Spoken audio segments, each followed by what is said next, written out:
Everyone, I would like for you to meet David Bishop. He is from the Genealogical Society of South Brevard.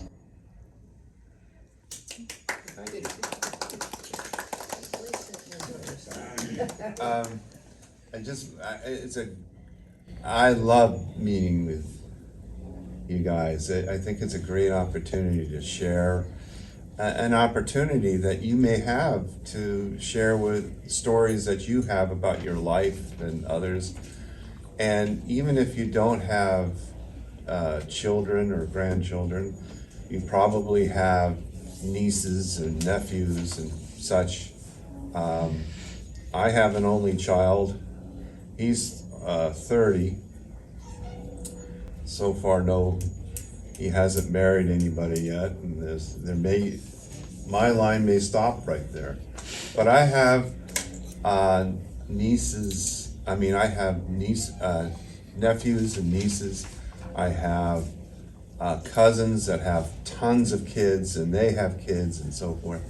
So I'm not really worried about whether my line stops. But I have spent a good part of my retirement years writing. I started before I retired, but I have been writing about my ancestors, and I have discovered that it's also important to write about my parents, my siblings, myself, stories that could be sent down through descendancy, whether it's not my son having kids or whether it's my cousin's children or whatnot. They'll be able to know about what we were like. And one of the things that I've learned over the years in doing genealogy, it's nice to build the tree, but I'm more interested in the stories. The tree is really the index to your family history. I should be here. And so there have been a lot of interesting stories that I've learned about my ancestors. I've written down a lot of stuff about myself. And I belong to the Genealogical Society of South Brevard, and we have a group that meets once a month, and we talk about what we're writing about on whatever we're doing. And they get published in the Society's bulletin. Okay, but I also put it on all these stories on these websites. I'm sure you've all heard of Ancestry and My Heritage. I knew so much about where I grew up and whatnot. It's always good to find out what's going on. Yeah. Were you new to Brevard County? When you started? Actually, my mother retired in the 1980s, 90s, and she moved to Brevard County because her sister was ill, and she wanted to take care of her. So she bought a little place in Lost Lakes in Cocoa, Florida. So that's when I started to come down and I discovered this area. But you're not a long-term resident then? No, I'm a newbie, and like I said before, when you look at my ancestry, we were Yankees, big time. Yeah. Big time Yankees, going way back. So please don't hold that against me. Well, we're all from somewhere else. We're all from somewhere else. Okay. Well, not I was all. born here. Avenel is a native-born Floridian. Okay. Well, I've met a number of natives that have been here for generations. I want to say too that I was picked up from the hospital and moved. Yeah, from the hospital. My dad was in the Navy. Oh yeah. Okay. So you went all over the world. You saw the world, huh? I saw the world. Okay. Well, those are stories. Yeah. Yeah. And what In Spain. My husband was in the Navy. What I've learned about myself is I don't think I would ever do a whole biography about my life. It's not all that exciting. But there have been specific events specific things that have happened. I remember when I first started working, I worked for a commuter rail service out of Grand Central. Any of you ever heard of Metro North Railroad? Okay, we catered to about 100,000 commuters to go into from Connecticut and New York, upstate New York, from Poughkeepsie and New Haven, Connecticut. People would go into work into Grand Central. And my first job was selling train tickets. And I met my wife up, she's from Hamilton, Ontario, Canada. And our first date, I invited her down. She said, I'm a little nervous about New York City. I said, don't worry, I've been here 7 years, nothing's ever happened. And sure enough, at the time I was selling tickets, we were gonna go visit Macy's. It was Christmas time. I had been flying up to Toronto to date her long distance. It was time for her to come and visit my family. So I invited her into the ticket office, and then afterwards I was gonna close up shop, and we were gonna get on a train, go down to New York to go to Macy's. Well, she stepped up, I opened the door, and a guy shows up with a gun, and we got robbed and tied up. Oh my gosh. Welcome to New York. And our week and a half there was spent in police precincts looking at mugshots. Yeah. And so that was an ordeal. And so I wrote about that, because that's an interesting story. That's an interesting. And I've never been robbed since. That's a good thing. That's a good thing. But that's what happened. And she always said that she knew that I was the kind of guy that would show a girl a good time after that experience. So, but that was an experience that I wrote about. But I wouldn't write about, my experiences working. It was not all that overly exciting. My father was a big train nut. And that's why I was working for a railroad, because I grew up with all this stuff. And he was involved in running a tourist railroad in New Jersey. Steam train thing, just went back and forth. People to ride on a train, an old train.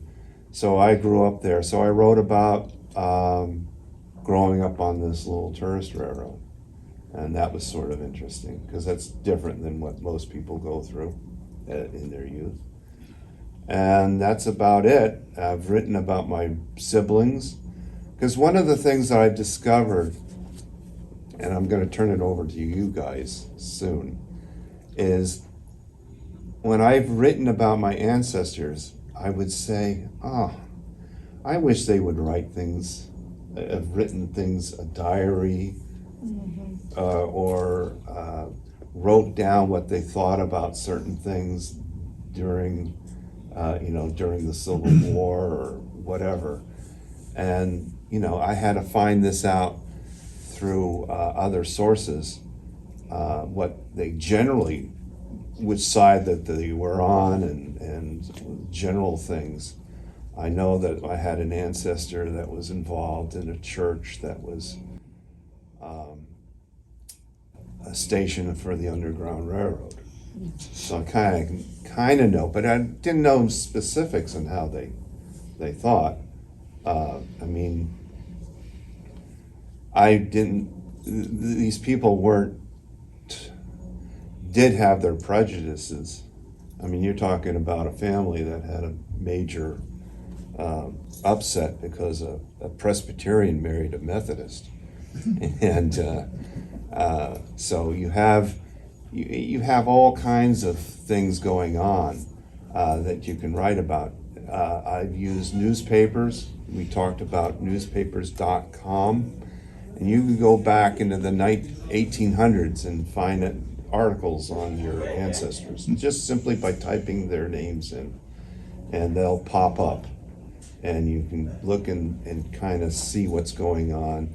A lot of times it's just an obituary, but sometimes there's wedding anniversaries, weddings, births, events that are going on. Sometimes they do a little story about my offsprings and descendants and understanding about me and why I am the way I am. So I tell all of these stories in my biography about experiences that affected my life and caused me to be who I am.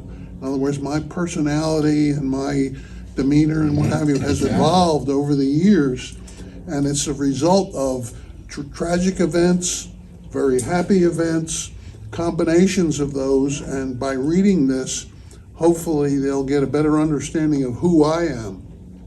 So more than just telling little anecdotes and stories that are interesting, if you tell the historical information about what happened to you and why it happened and how it affected you, is I think another reason for wanting to write this stuff down. Yeah, I agree. There is a backside sometimes. Sometimes people aren't interested in reading long stories about people. And so sometimes that is an issue. And so if you just tell the little stories, people might read that. They may want to read 2 or 3 paragraphs as opposed to pages. I've learned that the hard way when I've written about my father. Another thing is if you're doing an ancestor, it's hard sometimes because you don't know what really is the truth. And sometimes you're better off just telling their experience in the military or a chapter in their life. And sometimes if you want to be truthful, because that's the one thing you want to do is you want to be truthful. You know, this is not fiction. You want to tell true stories. The things that I've discovered in there is sometimes I could get just what you're talking about, a little story about this person. To me, that's where we're learning how they lived back 100 years ago or more. So that's what you're talking about is very important, I think, for those of us who do track. Now, I haven't written anything about myself because I'm just an ordinary guy and nothing special. However, back in the future, they'll know a lot more about because I've done the genealogy, a lot more about them and their closer relatives. What you say, there's a lot of stories that I picked up about my ancestors just through the research that I've done. Okay, but so I what want you're you to doing is quite become. important, I think. I want you to become a good ancestor and write some of the stuff that's happened to you to benefit those. Can you imagine if some of those ancestors that you did research on wrote a diary? I think a lot of them couldn't write. Well, a lot of that's true, but can you imagine if they wrote a diary or, that'd be wrote great. down what happened to them? Now, I researched my wife's ancestry too. Yeah. She had a great-great-grandfather who wrote down his life story. And he was a young man in the 1880s in England. And to get away from an abusive stepfather, he joined the British Army. And he wrote about his experiences. He was sent to Egypt to fight in the Sudan. Now, whether that Sudan was a Chevy or Ford, he didn't say. No, but he fought in the Sudan, and he wrote about the experiences of the battles. He also talked about climbing the pyramids of Giza. Yeah. You know, and those today, I don't think they would let anybody just climb Probably not. the pyramid. It isn't easy to do. And Those but things are he huge. and his buddies did. I would suggest at the very least, write a letter to somebody. Like I said before, to to one of your children, to a grandchild, to a niece, to your nephews. Can I say something about my family history? I have aunts and uncles who didn't have children.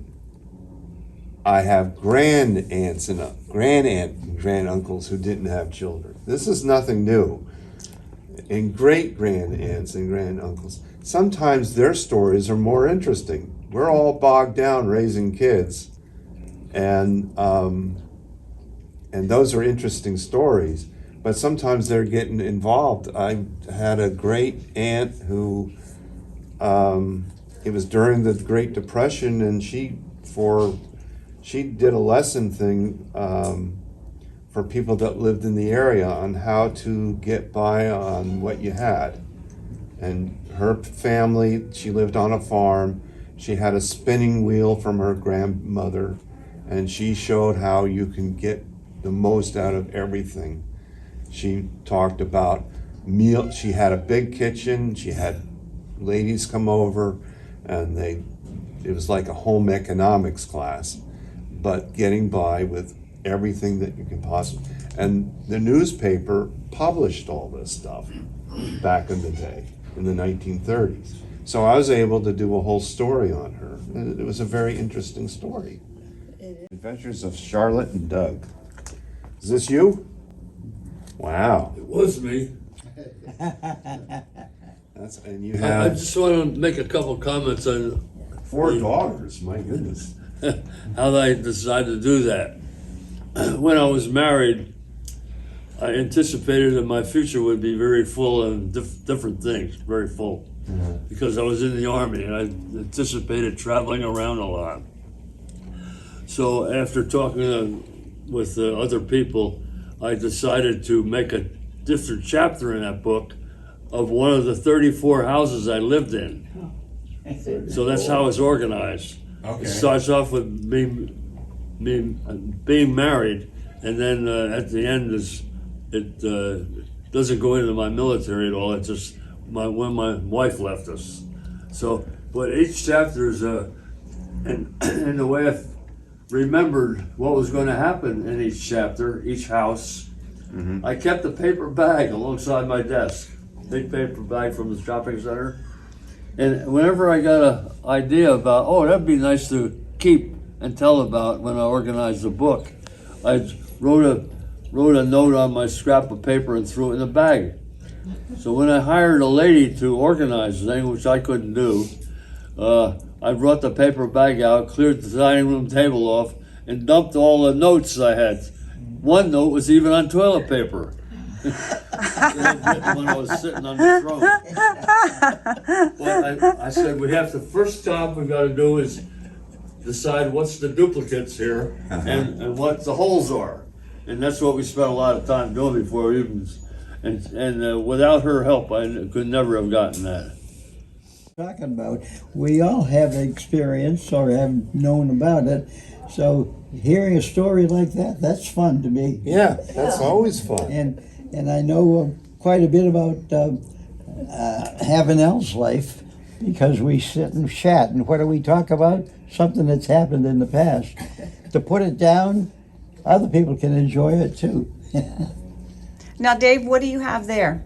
I have Erlisa's notebooks. Yeah. And you want to talk a little bit about them? This one is about me, but in the back are stories about my family and some funny things that they've done, and some, like one time my uncle had learned some new cuss words, and he and his dad were pushing their car. They ran out of gas or something, and he thought that'd be a good time to try out his new cuss words. And he tried a few when he said that something to the effect that he was doing all the pushing and somebody blah blah blah was not doing their part. And his dad very calmly took off his belt and beat the pudding out of him while he had his attention. And I had an aunt that would call Maryland fried chicken and order a shrimp dinner. She lived 3 miles out of town. Her son owned a furniture store. After she ordered her shrimp dinner, when she gave them very specific instructions. She did not want any small shrimp, only the big ones. They should be fried just golden brown, not real brown, and so they'd still be tender. And they were to call this number when they got it fixed. And someone would come pick it up and bring it to her. The someone who was going to pick it up was whoever answered the phone in her son's furniture store. They were instructed to go pick it up and take it to her, and she lived 3 miles out of town, the other direction. And so I always thought that was real nervy of her, and that she had reached the point where she could no longer drive, but she solved that problem. And she had her shrimp dinner anytime she wanted. She also called all 3 children who lived in different places and asked them, would they please pick her up some boiled peanuts, that she was really in the mood for boiled peanuts. My closest cousin, the one that was my age, lived about 20 miles from her in the direction they would have to go to pick up the bowl of peanuts. When they got there, and they usually visited her on a certain day, but this was a different day of the week, and they said, she's really in the mood for boiled peanuts, let's go get her some. It took like a couple hours to round up their peanuts that they took. When they got to her house, there were 2 other packages of boiled peanuts. She had called all 3 children and asked them to bring her peanuts. They all obeyed and they passed the test. But I just thought that was pretty smart on her part to figure out a way to get the stuff that she really had a hankering for, and there was no way she could drive and get it, you know.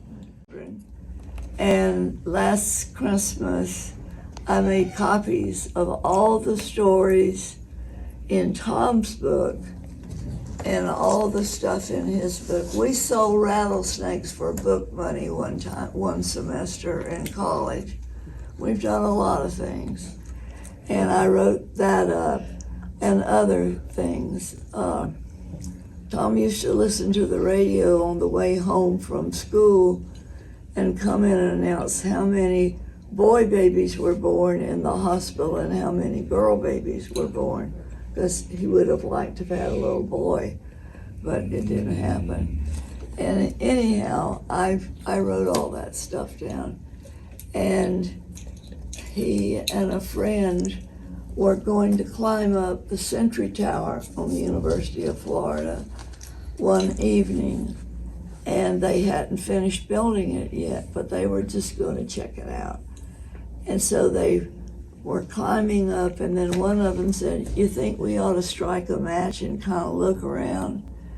Neither one of them smoked, but somebody had a match. When they struck the match, they were on the last step. So they very carefully turned around and came down, because the next step they would have plummeted to the bottom of the whole thing. So there were things to write about, and he wrote about those. And I would suggest, I have a book here. I took a class when we lived in Gainesville, and a friend and I decided to write up our stories. And we both worked a year on the first chapter. That's okay. And her daughter finally said, Mother, get it. You don't have to get it perfect, but you do have to get it done. Yeah. Get it done, even if it's not perfect. And I think that was the best advice we had, to get these things down while they're in our mind. And if it seems funny or amusing to us, it probably will to our relatives too. And when I wrote this, got this finally finished up, or pretty much, I gave it to each of our daughters. And Debbie was in optometry school at the time. And she said, "Mom, don't be surprised. Don't be disappointed. I just read the stories. I don't have time to read all that other stuff right now, but I'll get around to it someday." And so it was the stories that they liked.